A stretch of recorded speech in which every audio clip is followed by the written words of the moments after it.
এবার জানাবো ঢাকা পুঁজিবাজারের খবর। ঊর্ধ্বমুখী প্রবণতায় চলছে সপ্তাহের শেষ কার্যদিবসের লেনদেন।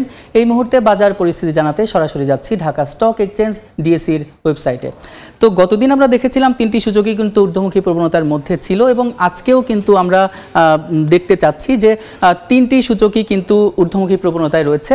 দেখা যাচ্ছে যে আমরা যদি দেখি যে এখন পর্যন্ত ঢাকা পুঁজিবাজারে মোট লেনদেন হয়েছে 130 কোটি টাকার উপরে।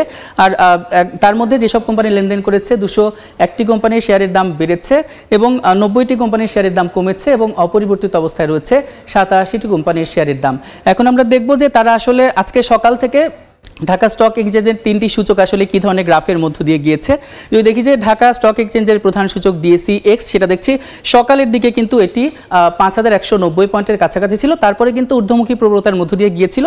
11টার দিকে দেখতে পেয়েছিলাম যে 11টার পরপরে কিন্তু সর্বোচ্চ ঊর্ধ্বমুখী প্রবণতায় ছিল এবং এখন কিন্তু সেটি অবস্থান করছে 5207 পয়েন্টের কিছুটা বেশি। তারপরে যদি সরিয়া সূচক ডিএসি এস ইন্ডেক্স দেখি তাহলে দেখতে পাচ্ছি যে সকালে একদম 1152 পয়েন্টের কিছুটা বেশি অবস্থানে ছিল, তারপরে কিন্তু ঊর্ধ্বমুখী নিম্নমুখী প্রবণতার মধ্য দিয়ে যাচ্ছিল। এখন পর্যন্ত কিন্তু ঊর্ধ্বমুখী প্রবণতায় রয়েছে এবং এখন এর সূচক দাঁড়িয়ে আছে 1156 পয়েন্টের কিছুটা বেশি। তারপরে দেখি বাছাইকৃত সূচক সরিয়া সূচক ডিএস30 যদি দেখি তাহলে শুরুতে কিন্তু 1914 পয়েন্টে ছিল এবং তারপরে কিন্তু একটু ঊর্ধ্বমুখী নিম্নমুখী প্রবণতায় ছিল। সর্বোচ্চ সেটা বেশি ছিল 11টার আগাগ দিয়ে এবং এখন সেটি অবস্থান করছে 1918 পয়েন্টের কিছুটা বেশি অবস্থান। আর ঢাকা পুঁজিবাজারে আজকে যেসব কোম্পানিগুলো লেনদেন করেছে তার মধ্যে শীর্ষ 20-এ যে কোম্পানিগুলো রয়েছে সেই কোম্পানিগুলোর কার কোন অবস্থানে আছে সেটি আমরা দেখে নিব।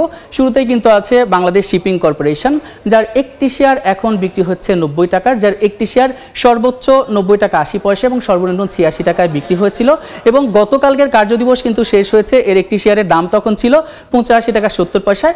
আজকে যেহেতু 90 টাকা, তার মানে বুঝতেই পারছি শুরু থেকে কিন্তু এর একটি শেয়ারের দাম অনেকটা বেশি।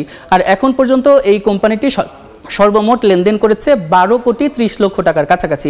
দ্বিতীয় অবস্থানে রয়েছে রবি, যার একটি শেয়ার এখন বিক্রি হচ্ছে 28 টাকা 80 পয়সায়। তৃতীয় অবস্থানে রয়েছে লাভেলো, যার একটি শেয়ার এখন বিক্রি হচ্ছে 86 টাকা 20 পয়সায়।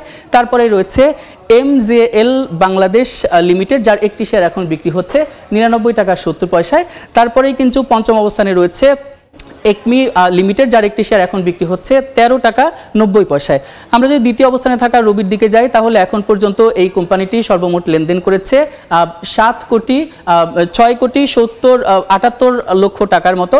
তারপরে যদি লাভেলো দেখি, লাভেলোর কিন্তু একটি শেয়ার আজকে হচ্ছে 86 টাকায় 20 পয়সায় বিক্রি হচ্ছে, গতকাল কিন্তু ছিল 85 টাকা 70 পয়সায়। তো আমরা দেখতে পাচ্ছি যে ঢাকা পুঁজিবাজারে তিনটি সূচকই কিন্তু আজকে ঊর্ধ্বমুখী প্রবণতার মধ্য দিয়ে ছিল এবং গতকালকেই ছিল। তার মানে কিন্তু একটি ইতিবাচক প্রবণতা আমরা ঢাকা স্টক এক্সচেঞ্জে দেখতে পাচ্ছি। আর ঢাকা স্টক এক্সচেঞ্জের ওয়েবসাইট থেকে এই ছিল আমার কাছে লেটেস্ট আপডেট।